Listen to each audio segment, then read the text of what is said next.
राम राम जी, जय श्री राम, हर हर महादेव। मैं बाबा रामदास और आप देख रहे हैं किस्सा गोई, हमारे चैनल बाबा की खरी खोटी पे।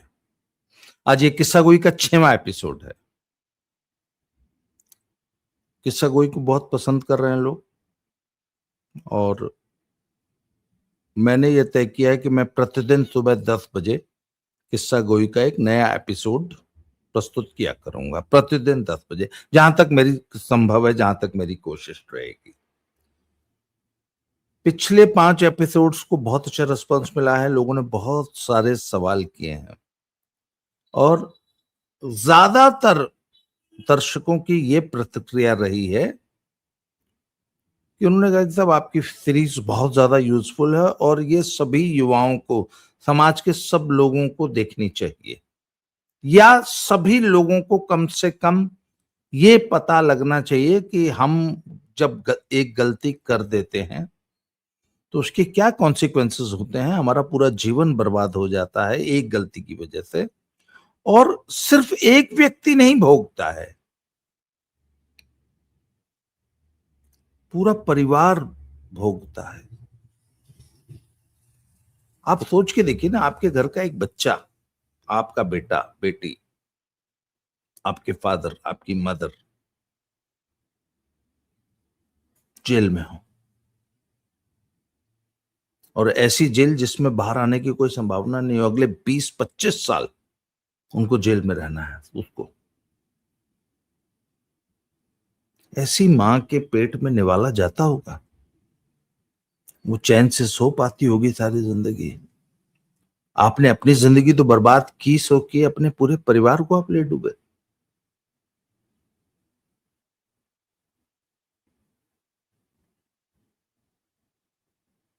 मेरे पास जेल में बंद कैदियों की ऐसी ऐसी कहानियां हैं, सिर्फ उनकी नहीं, उनके परिवारों की। आज मैं एक कहानी आपको सुनाऊंगा, एकदम मतलब मेरे एकदम सामने की घटना, मेरी आंखों के सामने वो घटी कई साल। अच्छा, एक आज का जो मुख्य विषय है, एक महिला मेरी दर्शक हैं, उन्होंने एक सवाल किया पिछले एपिसोड में कि क्या सिया गोयल जैसी कैदियों के साथ शोषण भी होता है, शारीरिक? इसका सवाल, इस सवाल का जवाब बड़ा कॉम्प्लिकेटेड है, कॉम्प्लेक्स है। ये एकदम स्ट्रेट 2+2 4 वाला सवाल नहीं है, ना इसका ऐसा कोई जवाब है।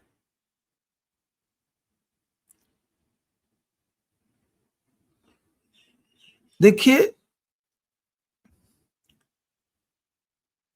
इन मामलों में सबसे बड़ा जो सवाल आता है, कंसेंट। यदि दो एडल्ट्स कंसेंट, आपसी सहमति से कुछ कर रहे हैं, तो वो फिर अलग मामला हो जाता है।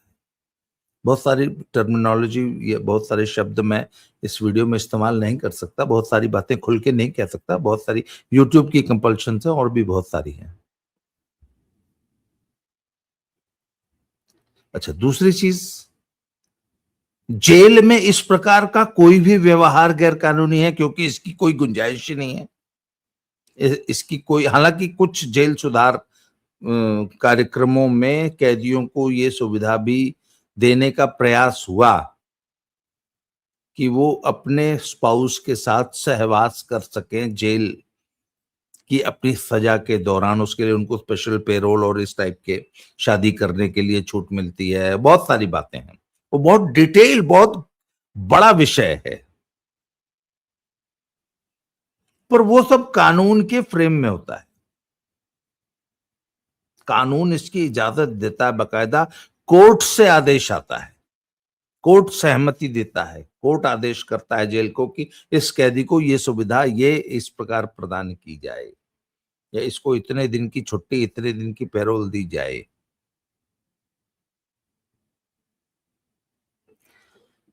अब बात यह है कि जेल के अंदर अगर एक कैदी बंद है,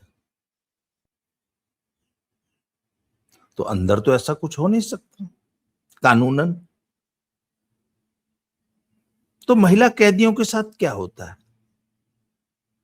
देखिए, जेल एक अलग दुनिया होती है। उस दरवाजे, वो जो मेन गेट होता है ना जेल का, उसके अंदर एक पूरा शहर बसा होता है, नगर है एक। और जितनी बड़ी जेल उतना बड़ा शहर। जैसे तिहाड़ जैसी जेल में बहुत सारी जेलें हैं, अलग अलग किस्म की।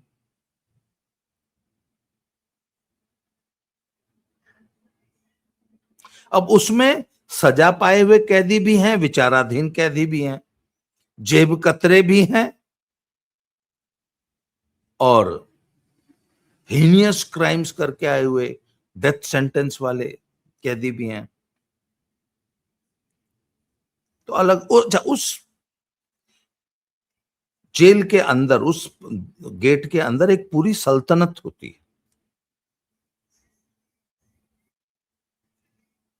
अब उसमें क्या क्या चलता है, ये तो एक मतलब बहुत ही गंभीर विषय है कि उस गेट के अंदर क्या क्या होता है, जो कि दुनिया की निगाहों में कभी नहीं आता। माफियाओं की, नेताओं की पत्नियां, गर्लफ्रेंड्स अंदर पहुंच जाती हैं। जो प्रभावशाली लोग हैं, हालांकि होता सब कुछ जेल प्रशासन की मिली भगत से ही है। एक बड़े इंपॉर्टेंट जेल में एक महिला प्रेग्नेंट हो गई थी। जांच हुई, सब ये कैसे हो गया, बहुत बड़ा प्रश्न था ये।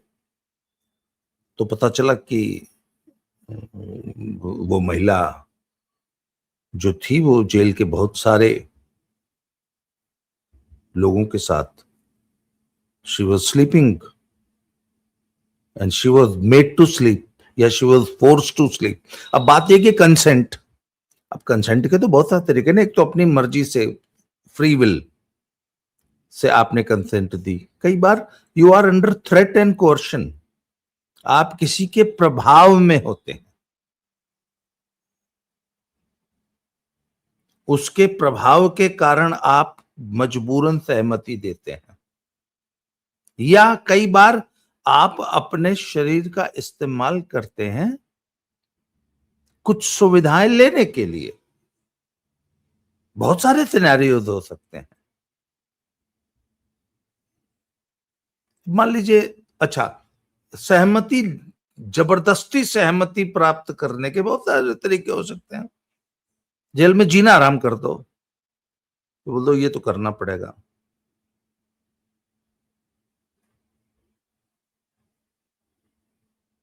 करते हैं भाई, कितने दिन आप मना करोगे। बात है ना कि आपकी कितनी स्ट्रांग विल है, आप कितने दिन तक उसको रेजिस्ट कर सकते हैं। अच्छा, दूसरी बात है, ऑफ कोर्स लुक्स मैटर। अब सिया जैसी लड़कियां जो हैं वो इसलिए ज्यादा वल्नरेबल हो जाती हैं अपने लुक्स के कारण।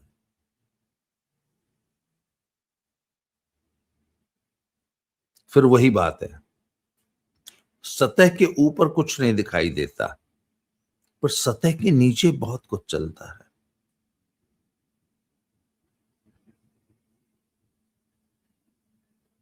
इसलिए इस सवाल का ये जवाब स्पष्ट देना कि क्या होगा या होता है, इट डिपेंड्स। पर एक चीज तो तय है, कंसेंट तो होती है। कंसेंट मीन्स कौन सी, वो फ्री विल से भी हो सकती है, और थ्रेट और कोर्शन, लालच, जोर जबरदस्ती, मजबूर कर देना, परेशान करके, जबरदस्ती कंसेंट प्राप्त की जा सकती है।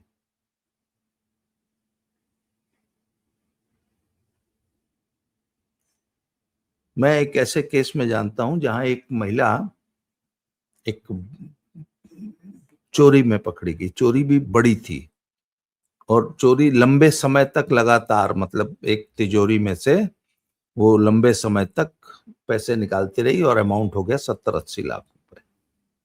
फिर वो केस पकड़ा गया तो शी वॉज अरेस्टेड। शक्ल सूरत से ठीक ठाक थी।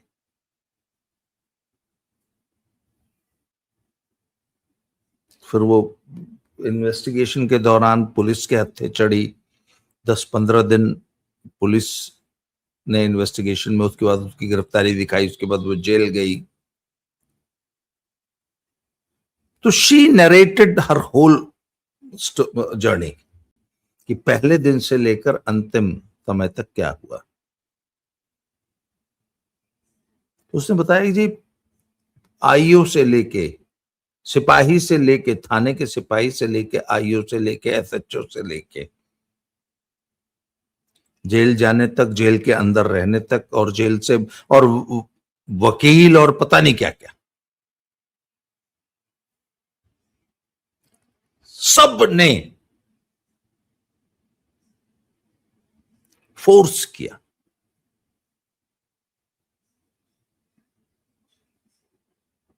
And she had to submit, क्योंकि परिस्थितियां ऐसी थी। ऐसे में वो कंप्लेंट भी नहीं कर सकती, क्योंकि हर आदमी उसको कोई ना कोई, उसको बचाने का, उसको रिलैक्सेशन दिलाने का, उसका केस हल्का करने का, उसको उसकी धाराएं हल्की करने की, उसकी सजा कम कराने की, उसकी जमानत कराने की क्या आश्वासन देता।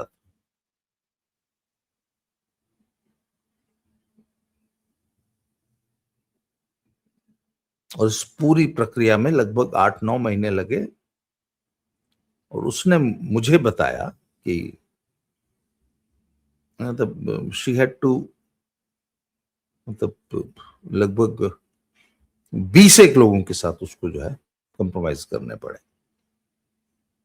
क्योंकि चोरी उसने सचमुच की थी और पूरा गिरोह था, जिसमें उसके ही फैमिली की अन्य लेडीज भी इन्वॉल्व थी। तो उन लेडीज का नाम निकालने के लिए सबसे बड़ा जो लालच था कि तू तो गई जेल, तेरी बहन भी जाएगी, तेरी भाभी भी जाएगी। और जब इतनी बड़ी क्वेश्चन है, इतना बड़ा एक कारण है, तो महिला जो है वो फिर वो कंसेंट दे देती है। हाँ, जबरदस्ती कोई किसी के साथ नहीं कर सकता। वो जो फिल्मों में जो दिखाया जाता है ना, जबरदस्ती वाला, अमरीश पुरी वाला, वो नहीं होता।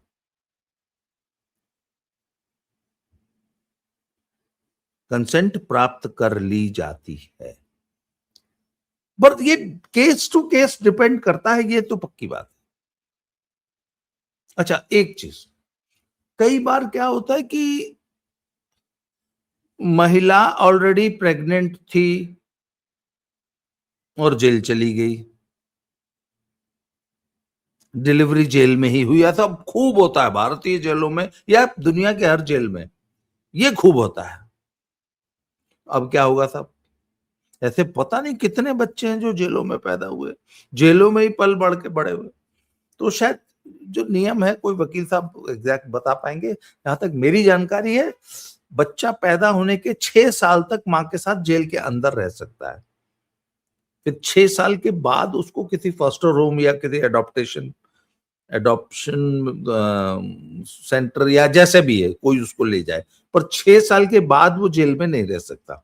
तो 6 साल तक बच्चे, जैसे वो इफ यू रिमेम्बर, जो राजीव गांधी हत्याकांड में जो महिला नलिनी बंद थी, उसको आजीवन कारावास हुआ। बाद में सोनिया गांधी परिवार ने उसको शायद माफ कर दिया था, या जो भी हुआ वो बाद में, अब तो खैर वो शायद जेल से रिलीज हो गई है। उसकी बेटी, she was born in the jail, जेल में पैदा हुई थी, जेल में ही फिर वही, उसके बाद वो पढ़ी लिखी, अब तो वो शायद कहीं विदेश में रहती है और अच्छी पढ़ी लिखी लड़की है। ऐसे बहुत सारे बच्चे जेल में पैदा होते हैं, और जेल में ठीक ठाक, हर जेल में जहां महिलाएं हैं वहां जेलों के अंदर 2, 4, 10, 20 बच्चे आपको खेलते हुए मिल जाएंगे। मुझे याद है जब मैं कोटा जेल में था तो वहां पे तो बकायदा 1 साल से लेके और 5-6 साल तक के, इससे बड़े तो मैंने कोई, मुझे याद नहीं है, या पहले क्या नियम था मुझे याद नहीं, पर बहुत सारे बच्चे वहां खेलते रहते जेलों के अंदर। ये एक आम दृश्य है भारतीय जेलों का। पर बात यह कि कोई महिला पहले, अच्छा बाकायदा टेस्ट होता है, जैसे मैंने बताया था ना, जब मुलायजा बैरक में जब आमदनी होती है, जब सबसे पहली बार होता है तो आम मेडिकल चेकअप होता है, पूरे कपड़े उतार के होता है, पूरा एक एक स्किन डिजीज चेक की जाती है। उनका सिर्फ एक उद्देश्य है कि कहीं पूरे जेल में कोई ऐसी कोई कॉन्टेजियस बीमारी जो इस कैदी को है वो पूरे जेल में ना फैल जाए। आपको मालूम है कोविड के दौरान बकायदा जेलें बंद कर दी गई थी और कैदियों को छोड़ दिया गया था कि जाओ अपने घर जाओ। जी हाँ, पेरोल पे 1-1.5 साल बाद आ जाना, और आ गए थे ज्यादातर ने रिपोर्ट कर दिया था। क्योंकि अगर कोरोना कोविड जो है अगर जेल में फैल जाता तो सारे ही मर जाते ना। जेलें खाली कर दी गई थी कोविड के दौरान। खैर, तो बाकायदा मेडिकल होता है, और जो महिला होती है उसका प्रॉपर प्रेगनेंसी टेस्ट होता है, कहीं ये प्रेग्नेंट तो नहीं है। अब महिला का मेडिकल हुआ, प्रेग्नेंट नहीं है, और फिर जेल में रहते हुए प्रेग्नेंट हो गई, तो अब जेलर को तो जवाब देना पड़ेगा, ये तुम्हारी इनमेट कैसे हो गई भैया प्रेग्नेंट। बहुत बड़ा स्कैंडल हो गया ये तो कैसे हो गई। अब फिर वही बात है। अच्छा, जैसे कि मैंने आपको पिछले एक एपिसोड में बताया था कि कैदी कई बार जेल से जब बाहर तारीख भुगतने जाते हैं तो तारीख हमेशा अपने ही शहर में नहीं होती, तारीख कभी कभी दूर दराज के शहरों में भी होती है, जहां बकायदा उस कैदी को ट्रेन से लेके जाया जाता है, या जैसा जैसा कैदी का स्टेटस हो। वो कैदी अपने खर्चे पे उनसे अपने साथ 2 पुलिस वालों को लेके जाता है। तो ऐसे में कई बार कैदी पुलिस वालों की मिलीभगत से अपने घर चले जाते हैं, क्योंकि 10, 12, 14, 18 घंटे की एक विंडो होती है उसमें। जैसा कि मैंने बताया था कि दिन में 12 बजे पेशी भुगत ले, ट्रेन अगले दिन सुबह 6 बजे की है, इतनी गुंजाइश होती है, तो रात जो है अपने घर बिता ली। तो एक महिला कैदी के साथ ऐसा हुआ था, राजस्थान की बात है यह। वो, उसके पति ने अरेंज किया कि वो आए पेशी पे, और वो घर गई, और उसके बाद वो प्रेग्नेंट हो गई। अब जेल प्रशासन को ये जवाब देना भारी हो गया कि तुम्हारी कैदी तुम्हारी उसमें रहते हुए प्रेग्नेंट कैसे। अब ने कहा था अब ये जो है जब तारीख पे गई थी तब हुआ ये सब काम।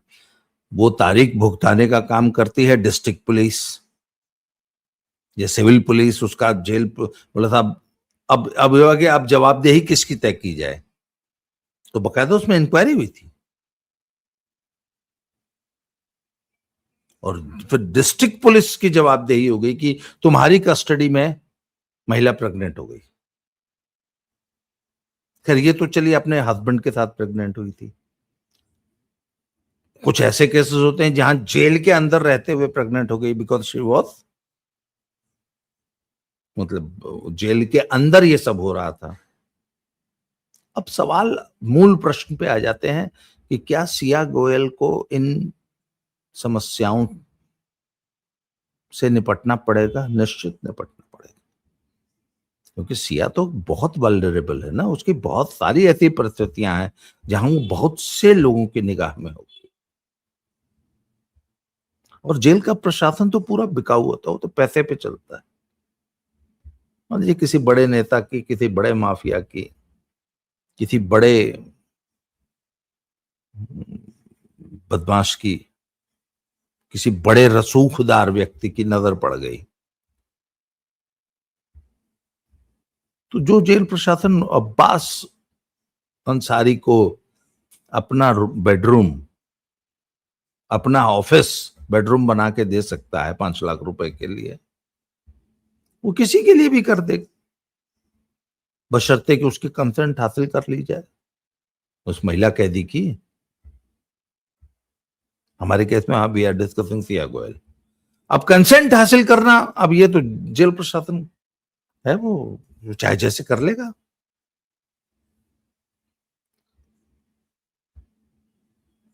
पर खतरा है, ऐसा होता है, पर एकदम स्ट्रेट फॉरवर्ड ऐसे नहीं होता। मैंने आपको पूरा, ये आप समझ लीजिए कि सिया की जिंदगी में ये भी एक चैलेंज होगा कि वो अपने आप को जेल की इन परिस्थितियों, अच्छा एक आध दिन का मामला नहीं है ना, 4 दिन, अगर किसी को सिर्फ 10 दिन 15 दिन रहना है, 15 दिन बाद जमानत हो जानी है, तब तो बचाव है। पर जिसको 5 6 साल 7 साल 8 साल 10 साल 20 साल रहना है, तो ऐसे में तो लोग टूट ही जाते हैं। अच्छा, दूसरी चीज होती है जब आदमी इमोशनली वनरेबल होता है ना, भावनात्मक रूप से टूटा हुआ, कमजोर होता है, कमजोरी के पलों में टूटना बड़ा आसान होता है। और इनके पास बहुत हथकंडे होते हैं। थोड़ी सी सहानुभूति दिखाने पे भी आदमी टूट जाता है, थोड़ा सा प्यार का प्रदर्शन कर दिया जाए, थोड़ी सी है, थोड़ा सा इमोशनल बॉन्डिंग हो जाए, आदमी टूट जाता है तुरंत।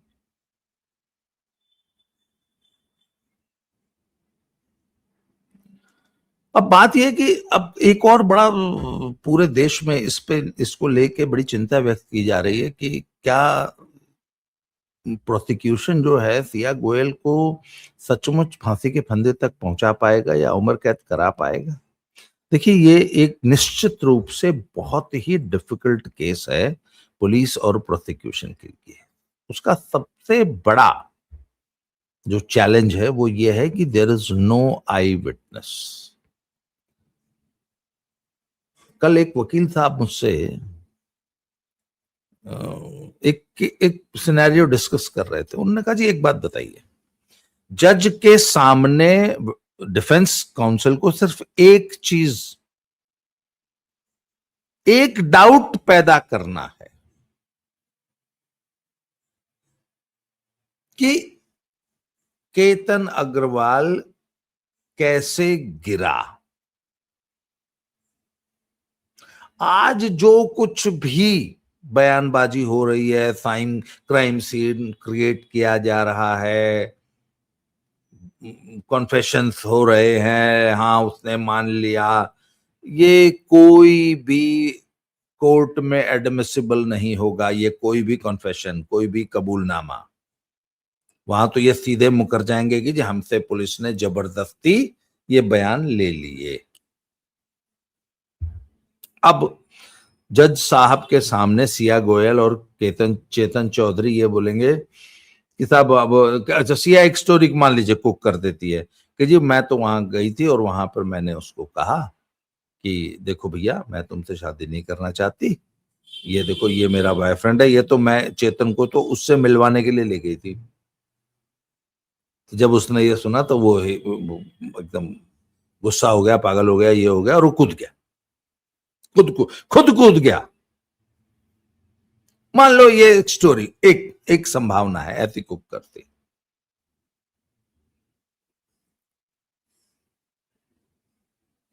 तो जो जज है उसके मन में तो खाली एक डाउट, उसको तो ये देखना है कि कहीं 1% भी ऐसी संभावना है क्या कि इन्होंने धक्का नहीं दिया या वो सचमुच एक्सीडेंटली गिर गया। अब बात यह है कि पुलिस को ऐसे में जब आई विटनेस न हो तो परिस्थितिजनक साक्ष्य, सर्कमस्टेंशियल एविडेंस पे ही पूरा केस बनाना पड़ेगा, और डिजिटल एविडेंस, और हत्या का मोटिव प्रूव करना पड़ेगा कि आखिर हत्या का उद्देश्य क्या था।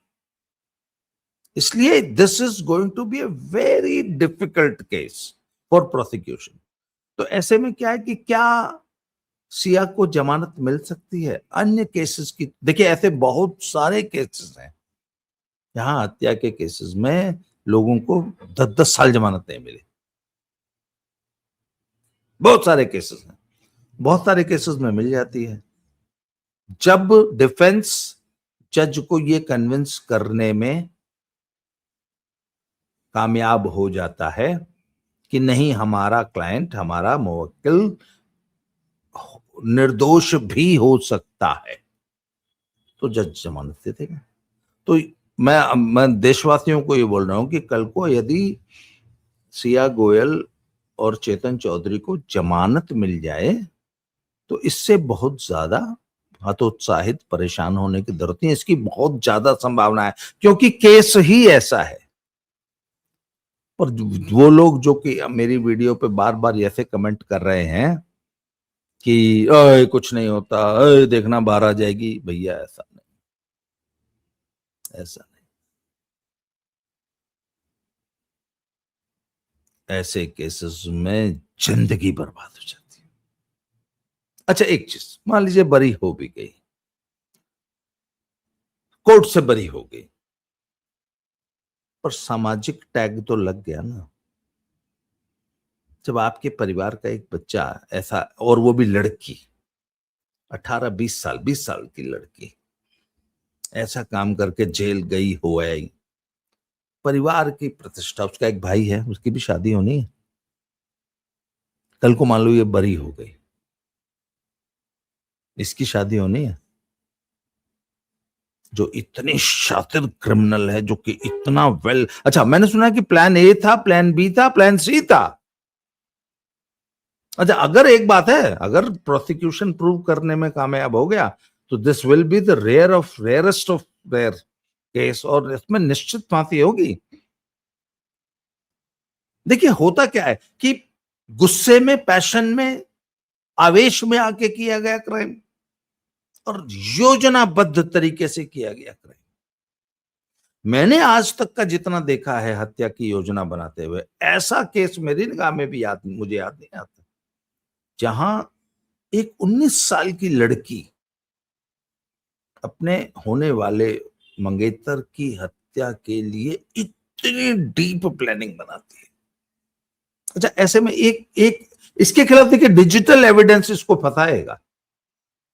डिजिटल एविडेंस क्या?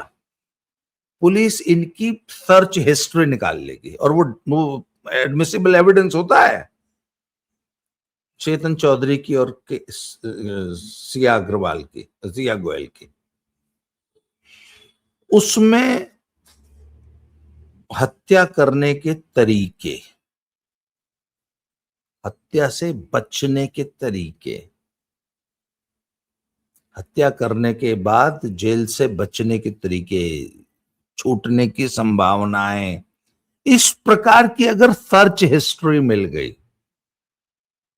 तो जज के पास एक बड़ा सॉलिड रीजन हो जाता है ये मानने का कि नहीं, इन्होंने तो हत्या की है, ये एक्सीडेंटल डेथ नहीं थी, ये पैर फिसल के नहीं गिरा, या ये खुद नहीं गिरा, ये जोड़ा हत्या की प्लानिंग बना रहा था और लंबे समय से बना रहा था, और लंबे समय की योजना का ये नतीजा है। तो वेल प्लान्ड जो मर्डर होता है ना, उसमें वही रेयरेस्ट ऑफ रेयर केस होता है। 19, आप सोच के देखिए भाई, 19 साल की लड़की, सो कॉल्ड घरेलू लड़की, मैंने सुना 12th फेल है मैडम,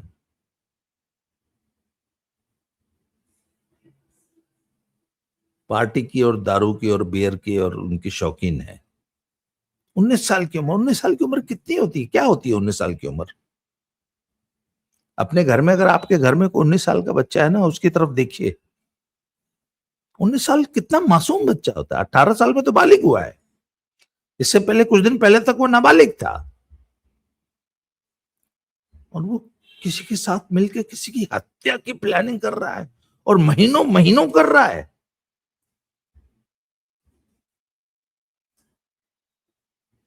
इसलिए जो लोग ये सोच रहे हैं अरे कुछ नहीं होता, अरे सब छूट जाते हैं, भाई साहब जिंदगी बर्बाद हो जाती है इस चक्कर। और एक चीज बताऊं, उम्र कैद और फांसी की तो बात छोड़ दो, ऐसे परिवारों से बात करके देखिए, दरवाजे पे खाली पुलिस आ जाए ना, पुलिस किसी भी कारण से आ जाए,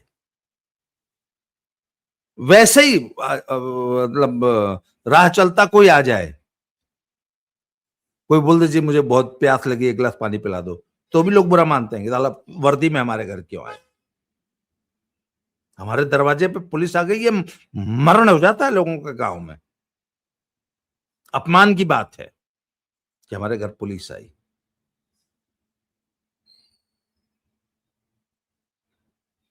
अच्छा, समाज के एक और वो है, मान सम्मान के लिए जेल जाना। आपकी घर की बेटी को कोई छेड़ रहा था, आपने ठोक दिया, मार दिया, जेल चले गए, बड़ी इज्जत होती है समाज में।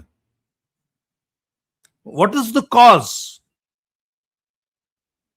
भाई भगत सिंह के जेल जाने और भगत सिंह के फांसी चढ़ने में और रंगा बिल्ला के फांसी चढ़ने में अंतर था ना। तो बात यह है कि आप किस अपराध में थाना कचहरी कोर्ट हवालात जेल कर रहे हो। तो ऐसे हीनियस क्राइम्स करके या ऐसे घृणित कार्य करके आपने पूरे अपने परिवार का फ्यूचर बर्बाद कर लिया। अच्छा, एक सबसे बड़ा सवाल जो लोग पूछ रहे हैं आज कि शादी तोड़नी मुश्किल थी, हत्या करनी आसान थी, कि तब परिवार की बदनामी होती, अब परिवार की इज्जत हो रही है ना। अच्छा, सबसे बड़ी बात, यूथ में एक सवाल पूछा जाता है, प्रॉब्लम सॉल्विंग। आपके जीवन में यदि कोई समस्या है तो आप उसे कैसे सॉल्व करेंगे? तो भैया 2 4 5 आप सिनेरियोज लेके चलेंगे ना, इस समस्या को ऐसे भी हल कर सकते हैं, ये plan A, plan B, plan C, plan D, plan, ये 5 तरीके हैं एक समस्या को हल करने। तो आपको अपनी समस्या हल करने का एक ही तरीका निकला, हत्या, और कोई तरीका नहीं था। शादी ही कैंसिल करनी थी, 100 तरीकों से की जा सकती, आपने हत्या कर दी। तो ये जितने भी लोग कमेंट कर रहे हैं ना, अरे कुछ नहीं होता, नहीं भाई साहब, इतने हल्के में मत लीजिए। आपके ये इस टाइप के कमेंट्स कुछ लोगों को प्रेरित करेंगे, यार कुछ नहीं होता, अरे छूट जाएंगे, अरे सब ठीक हो जाता है, अरे पैसे से सब सुविधा खरीदी जा सकती है। नहीं जी, नहीं नहीं, इस गलत फहमी में मत रहिए। 1 लाख में एक केसेस में ऐसा होता है, 99.9% केसेस में जिंदगी बर्बाद हो जाती है। और वो जिल्लत, वो जलालत, वो नरक जिंदगी भर भोगना पड़ता है। आदमी सारी सारी जिंदगी रोते हैं जेल में और पछताते हैं, सारी जिंदगी पछताने के अलावा सारी जिंदगी खुद को, वो जो गिल्ट मन के अंदर पलता है कि हाय मैंने ये क्या किया।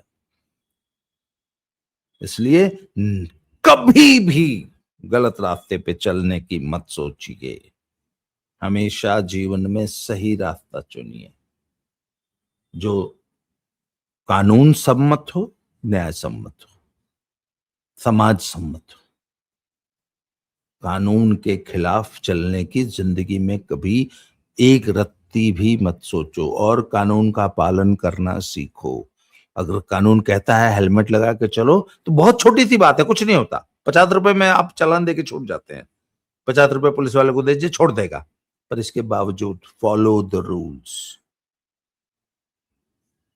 आज के लिए इस वीडियो में इतना ही, अगले वीडियो में फिर से किसी नए टॉपिक पे बात करेंगे। धन्यवाद। जय श्री राम। हर